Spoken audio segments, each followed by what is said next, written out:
Hello farmers, as the 85-year-old seed giant Seedco celebrates 85 years, we are excited today to be telling you about the extension that Seedco has done into other crops that include sugar bean. And this crop is being grown in Botswana as well. So today we are at Jwaneng town, Machana village, and I'm joined here by our seasoned commercial farmer, Mr. Tunik, is going to share with us in terms of their cropping ventures here in summary and give us an overview of what they did on this particular crop that we are seeing here.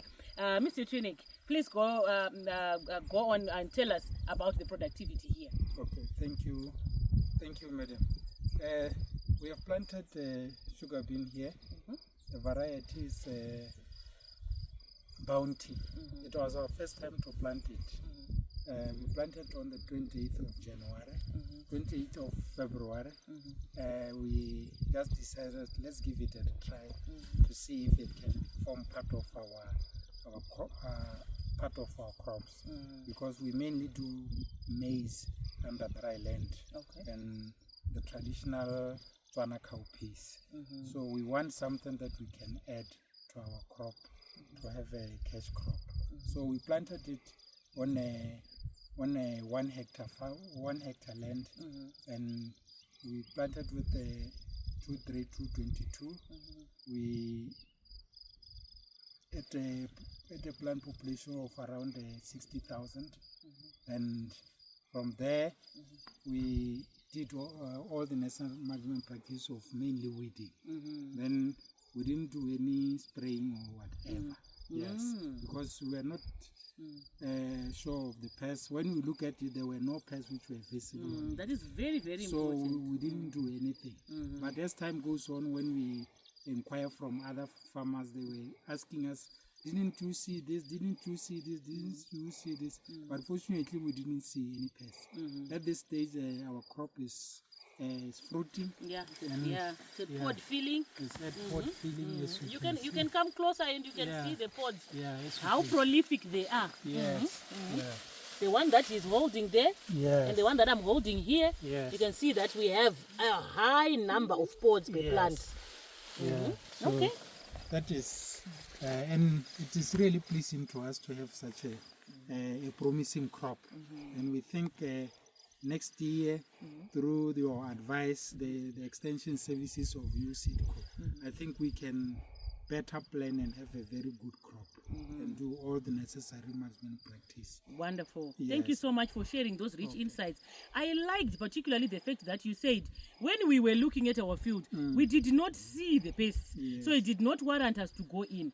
Because we are saying to farmers, farming is a business. So you don't want to just do things blindly because you have been told by farmer X or farmer A that they are doing it at their farm. What if it's not necessary and you are incurring extra costs that are not justified? So if you scout your fields systematically and religiously, you will see whether or not there's a need for you to come in with sprays to control a particular problem. Once there is nothing that needs to be controlled, then you can withhold the sprays. But once you see something that needs control, you can then come in. The other important thing that you need to take note of is the importance of timing.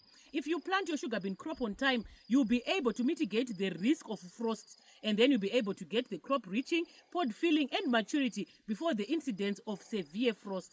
The other critical thing that you also need to look at is the introduction of foliar fertilizers that will act as boosters, guided by the nutrition requirement of the crop and the stage of growth that it might be at. At the vegetative stage, you need to build on its vigor and its frame, so you need to give it more of the nitrogen fertilizers. Or you can start off with rhizobium that speaks to sugar bean, which is a strain specific for sugar bean. Rhizobium you apply at planting mixed with your seed, and then it then fixes nitrogen, because legumes, they prefer to fix and use the nitrogen that they will have fixed themselves. If not, you can come in with supplementary nitrogen in the form of ammonium nitrate or LAN or other forms of nitrogenous fertilizers, applying at the time when the crop reaches the vegetative stage, about 100 to 150 kgs. After that, you can then come in with your booster or foliar fertilizers. But all this then speaks to soil analysis, an understanding of what's in your soil, how it's working. Efficiency of fertilizer use speaks to understanding what's in the soil first, the pH level and the resource endowment in terms of the macro and micro elements. So with that said, we implore on our farmers to grow diversified ranges of crops. Here we've heard from our commercial farmer that they do a wide range of crops, and in the community where they are, in Machana village, they are influencers, they are pace setters, they are anchor farmers